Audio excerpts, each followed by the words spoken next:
Hello friend, आपका और हमारा चैनल ऋतुराज स्टडी में आप सबको स्वागत है दोस्तों।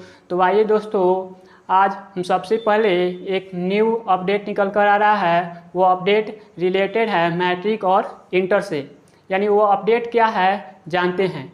सबसे पहले यानी कहने का मतलब कि सबको बेसब्री से इंतजार था कि यानी कहने का मतलब कि 2020 यानी 2020 अभी तो चल रहा है, यानी 2021 में जो एग्ज़ाम होने वाला है मैट्रिक और इंटर का, यानी कहने का मतलब उसका एग्ज़ाम डेट क्या है। ठीक है, यानी एग्ज़ाम कब लिया जाएगा, यानी एग्ज़ाम होगा भी कि नहीं होगा, क्योंकि एक कोरोना का यानी माहौल चल रहा है, लेकिन एग्ज़ाम तो होगा ही होगा। और उसका क्या हो गया है, शेड्यूल जारी कर दिया गया है। उसका शेड्यूल क्या है आइए जानते हैं। सबसे पहले इंटर में यानी जो विद्यार्थी क्या करते हैं, इंटर में पढ़ते हैं, उनके लिए एग्ज़ाम डेट क्या है। जो उनका एग्ज़ाम डेट है 2 फरवरी से लेकर 13 फरवरी के बीच, यानी 13 तक, यानी 13 तक क्या है एग्ज़ाम ले लिया जाएगा, चाहे वो किसी भी सब्जेक्ट का हो सकता है। ठीक है, यानी अलग अलग बच्चे के लिए यानी अलग अलग, यानी जैसे हो सकते हैं आर्ट्स हो सकते हैं, साइंस हो सकते हैं, कॉमर्स हो सकते हैं, यानी अलग अलग के लिए अलग अलग क्या है डेट निर्धारित किया गया है। लेकिन एग्ज़ाम किसके किसके बीच हो जाएगा, 2 फरवरी से 13 फरवरी के बीच। फिर उसके बाद क्या है, यानी 4 से 5 दिनों का क्या है यानी गैप है, अंतराल है। और उसके बाद क्या हो जाएगा, जो बच्चा यानी मैट्रिक 2021 में एग्ज़ाम देने वाला है उसका एग्ज़ाम कब स्टार्ट हो जाएगा, 17 फरवरी से 24 फरवरी तक। यानी इसमें क्या हो जाएगा, 17 फरवरी से 24 फरवरी के बीच किसका एग्ज़ाम होगा, मैट्रिक, यानी जो 2021 में मैट्रिक का एग्ज़ाम देने वाले बच्चे हैं। ठीक है, तो आइए मेरे छोटे भाई हो, आप सबका एग्ज़ाम क्या हो गया, एग्ज़ाम शेड्यूल तो जारी हो गया, पता भी चल गया। यानी आप क्या कीजिए, आपको एक समय मिल गया है कि इतना तारीख को हमारा क्या होगा एग्ज़ाम होगा। तो आप क्या कीजिए, आप एक गोल क्या कीजिए निर्धारित कीजिए कि हमें क्या करना है, इतना तारीख से पहले इतना बहुत सारे सिलेबस को क्या करना है कवर करना है, जिससे अच्छे से अच्छे मार्क्स हम क्या कर सकें, यानी जब एग्ज़ाम दें उसमें अच्छा से अच्छा मार्क्स क्या कर सकें, यानी जो मार्क्स है उसको गेन कर सकें। ठीक है, तो गेन कर सकते हैं तो उसके लिए क्या करना है, यानी कहने मतलब कि अच्छा से पढ़ाई करना होगा। तो आइए उसे पढ़ने का भी पढ़ते हैं। तो सबसे पहले हमने क्या है कि हम अभी क्या पढ़ा रहे हैं, जो हमारा पहला चैप्टर है 10th क्लास का। जनरली लोगों यानी जनरली लोग बोलते हैं क्या है केमिस्ट्री, क्या है जो केमिस्ट्री है यानी बोलते हैं कि बहुत ही हार्ड क्या है सब्जेक्ट है, लेकिन वैसा है नहीं। केमिस्ट्री को हम लोग क्या करते हैं और एक एक टर्म को अगर समझते जाएंगे तो बहुत ही इजी वे में उसको हम क्या कर सकते हैं, आसानी से पढ़ सकते हैं। और एक बार पढ़ने के बाद हम कभी भी उसको क्या करेंगे, यानी रीड करेंगे और रीड एंड रिवीजन कर लेंगे तो दोबारा क्या हो जाएगा, यानी कहने का मतलब एक बार रीड कीजिए और दोबारा क्या कीजिए रिवीजन कीजिए और बाकी सब क्या हो गया दिमाग में अट जाएगा। तो आइए एक एक टर्म को समझते हुए रासायनिक अपक्रिया को समझेंगे और रासायनिक अपक्रिया क्या होता है और इसका हमारे दैनिक जीवन में कहाँ कहाँ उपयोग होता है। यानी रासायनिक अपक्रिया का केमिस्ट्री से क्या नाता है। बिना रासायनिक अपक्रिया का केमिस्ट्री में हम कुछ कर ही नहीं सकते हैं, बोल सकते हैं। तो आइए समझने का प्रयास करते हैं। सबसे पहले है टर्म है कि रासायनिक अपक्रिया एवं समीकरण। रासायनिक अपक्रियाएं एवं समीकरण यानी केमिकल रिएक्शन एंड इक्वेशन क्या है। ठीक है, तो उसमें एक टर्म दिया गया है कि रासायनिक अपक्रिया। तो सबसे पहले है कि हम किसके बारे में पढ़ रहे हैं, रासायनिक अपक्रिया के बारे में। तो सबसे पहले यानी हम जानेंगे कि रासायनिक अपक्रिया क्या है। तो रासायनिक अपक्रिया का कैसे कहते हैं जानने का प्रयास करते हैं, यानी एग्जाम्पल के थ्रू, उदाहरण के थ्रू क्या करते हैं हम जानने का प्रयास करेंगे। लेकिन इससे पहले हम जानेंगे कि रासायनिक अपक्रिया हम अपने दैनिक जीवन में कहाँ कहाँ उपयोग करते हैं और कैसे होता है। हम अपने दैनिक जीवन में विभिन्न अपक्रियाएं देखे होंगे। ठीक है, देखे होंगे। अब उदाहरण के लिए क्या क्या देखे हैं, जैसे दूध का, और हम क्या करते हैं दूध कहने का मतलब दूध लेते हैं और उसे क्या करते हैं कुछ घंटे क्या करते हैं रख देने के बाद क्या होता है खट्टा हो जाता है। यानी खट्टा हुआ तो इसके पीछे भी क्या है यानी अपक्रिया है, रासायनिक अपक्रिया है। और एग्जाम्पल बहुत सारे हैं, जैसे दूध से दही बनना, फिर उसके बाद हो जाएगा ये श्वसन की क्रिया का होना, भोजन का पचना, यानी जो हमारे शरीर में भोजन क्या होता है, पचता है, वो भी क्या है, यानी रासायनिक अपक्रिया का ही देन है। ठीक है, और उसके फलस्वरूप क्या है, फल का पकना हो गया। जैसे अब क्या करते हैं, हम खुली हवा में क्या करते हैं, यानी जो नमी युक्त हवा में क्या करते हैं, हम लोग जब लोहे को रख देते हैं तो उस पर क्या होता है, जंग लग जाता है, जिसे हम क्या कहते हैं, फेरस ऑक्साइड भी कहते हैं। ठीक है, तो लोहे पर क्या हो गया, जंग लग गया, ये भी क्या हो गया, रासायनिक अपक्रिया के कारण ही हुआ। उसके साथ साथ क्या होता है, जब जानते हैं कि अंगूर का क्या करते हैं हम लोग कि, यानी कहने में अंगूर से क्या होता है, किरण की क्रिया होता है, जिसमें कार्बन डाइऑक्साइड गैस क्या होता है, बाहर निकलता है। ठीक है, तो ये भी जाने कि यानी किस प्रकार क्या हो गया, यानी किरण की क्रिया हुआ, और किरण क्रिया भी हुआ तो किसके कारण हुआ, यानी रासायनिक अपक्रिया का। यानी बहुत सारे क्या है, रासायनिक क्रिया का ही देन है। यानी जितने आप हम लोग एग्जाम्पल बोले कि किसकी देन है, रासायनिक अपक्रिया का ही देन है।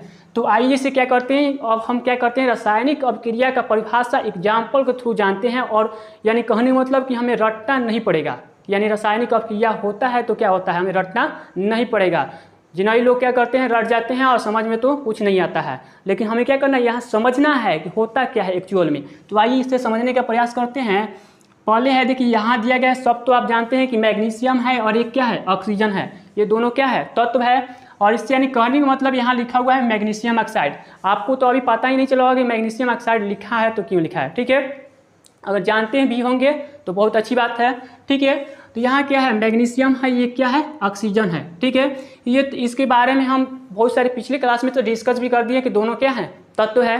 ठीक है, तो यहाँ कह रहा है कि हम बोल सकते हैं कि रासायनिक अपक्रिया क्या है, तो रासायनिक अपक्रिया बोल सकते हैं जब कोई पदार्थ अकेले, जब कोई पदार्थ क्या करता है, जब कोई पदार्थ अकेले अथवा किसी दूसरे पदार्थ के साथ, किसी दूसरे पदार्थ के साथ, यहाँ से परिभाषा बोल सकते हैं कि जब कोई पदार्थ अकेले अथवा किसी दूसरे पदार्थ के साथ अपक्रिया करके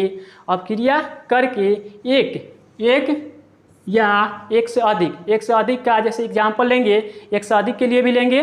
जैसे अभी एक है, एक या एक से अधिक भिन्न गुण धर्म वाले नए पदार्थों क्या करते हैं, निर्माण करते हैं, उसे हम क्या कहते हैं, यानी रासायनिक अपक्रिया कहते हैं। जैसे यहाँ एक या एक से अधिक पदार्थ है।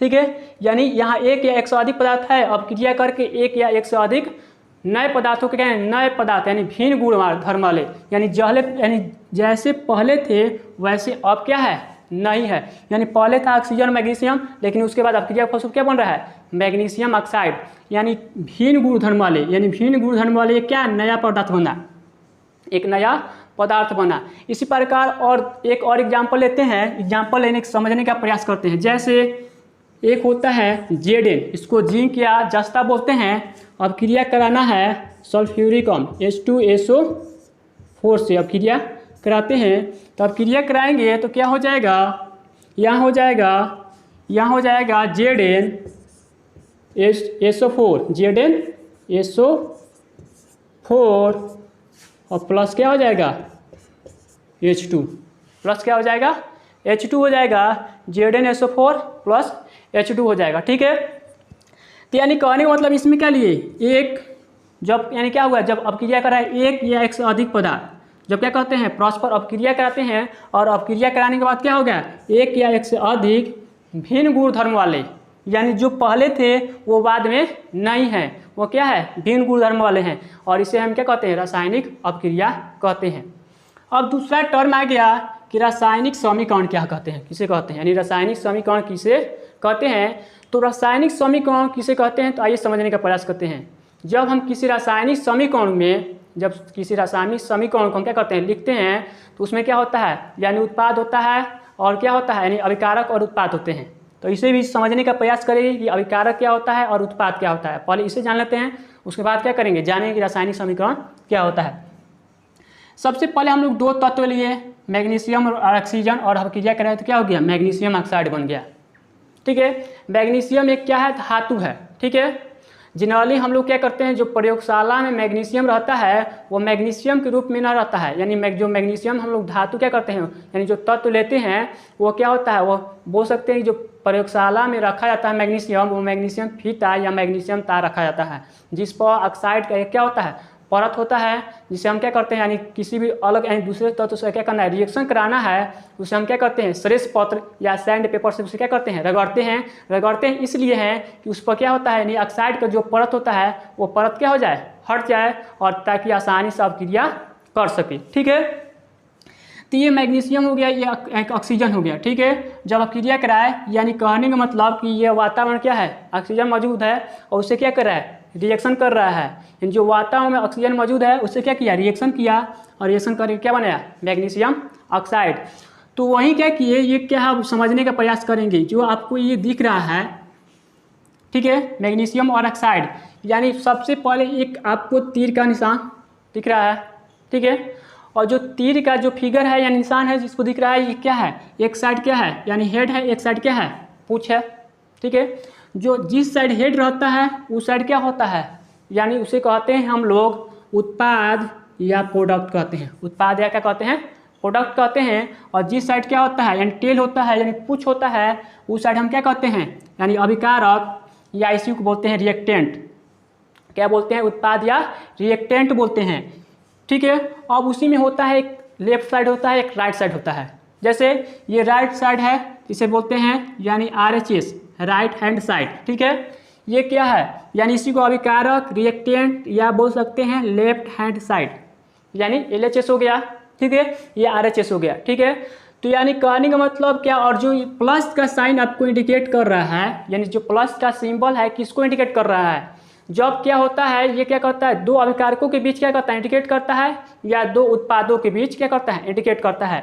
जब दो क्या होगा यानी कहने मतलब यहाँ दिख रहा है कि अभिकारक कितना है, एक और एक दो है, एक और एक कितना है, दो है। तो यहाँ प्लस बीच में क्या होगा, प्लस का साइन होगा। और यहाँ देख रहे हैं कि केवल एक ही उत्पाद है, इसलिए इसमें क्या है, और प्लस का साइन तो क्या करेंगे, नहीं देंगे, क्योंकि कम से कम दो क्या होना चाहिए यानी अभिकारक और या उत्पाद होना चाहिए। जैसे इससे नीचे वाला एग्जाम्पल में देखते हैं कि इसमें Zn यानी Zn सब क्रिया कराए H2SO4 का, तो बना ZnSO4 और क्या हो रहा है, H2, ZnSO4 H2, यानी जिंक को जब सल्फ्यूरिक अम्ल सब क्रिया करा रहे हैं तो क्या बन रहा है, जिंक सल्फेट और हाइड्रोजन गैस क्या हो रहा है, मुक्त हो रहा है, या उत्पन्न हो रहा है, या बन रहा है बोल सकते हैं। ठीक है, तो यहाँ बन रहा है। ठीक है, अब यहाँ क्या कर रहे हैं कि यहाँ देखिए प्लस, इसमें भी प्लस का साइन है और इसमें भी क्या है, प्लस का साइन है, क्योंकि ये दो अभिकारक हैं और ये दो क्या हैं, उत्पाद है। ठीक है, यहाँ तक आप, आई होप कि यहाँ तक आप सबको समझ में आया होगा। ठीक है, तो इसी प्रकार से यानी कहने का मतलब अब क्रिया हमें यानी अब क्रिया करने से पहले कुछ टर्म जानने होंगे। एक तो टर्म हो गया यानी समझ गए, यानी अब क्रिया में भाग लेने वाले, यानी अब क्रिया में भाग लेने वाले पदार्थ को हम क्या बोलते हैं, ये जो अब क्रिया में भाग कौन कौन ले रहा है, यानी Mg और ऑक्सीजन ही ले रहा है, मैग्नीशियम और ऑक्सीजन ही क्या कर रहा है, अब क्रिया में भाग ले रहा है, यानी भाग लेने वाले पदार्थ को ही अभिकारक कहते हैं। तो पूछ दे कोई कि अभिकारक किसे कहते हैं, तो अभिकार बोलेंगे कि अभिकारक उसे कहते हैं जो रासायनिक अपक्रिया के यानी क्या कहता है, रासायनिक अपक्रिया में भाग लेता है, यानी जो पदार्थ क्या कहता है, रासायनिक अपक्रिया में भाग लेता है उसे हम अभिकारक कहते हैं। अब पूछा जाए कि उत्पाद या प्रोडक्ट किसे कहते हैं, तो बता सकते हैं, आप बता सकते हैं कि यानी क्या होता है, यानी रासायनिक अपक्रिया के फलस्वरूप बने पदार्थ को हम लोग क्या कहते हैं, उत्पाद या प्रोडक्ट कहते हैं। ठीक है, तो यानी जान गए कि अभिकारक क्या होता है, उत्पाद क्या होता है। ठीक है, अब उसके बाद क्या होता है, जो हम लोग अभिकारक में लेते हैं से यानी कहने मतलब जब उत्पाद बनता है तो वो क्या होगा, यानी सेम नहीं रहेगा, वो भिन्न भिन्न पदार्थ बनेगा। जो पदार्थ हम लोग पहले लिए हैं वो भी वो क्या अपक्रिया के बाद वैसा ही पदार्थ नहीं रहता है। जैसे हम लोग दूध में यानी दूध से क्या होता है, दही बनता है, तो क्या होता है यानी जो पहले जैसे दूध था वैसे अब दूध क्या नहीं रह गया, वो क्या हो गया, दही बन गया।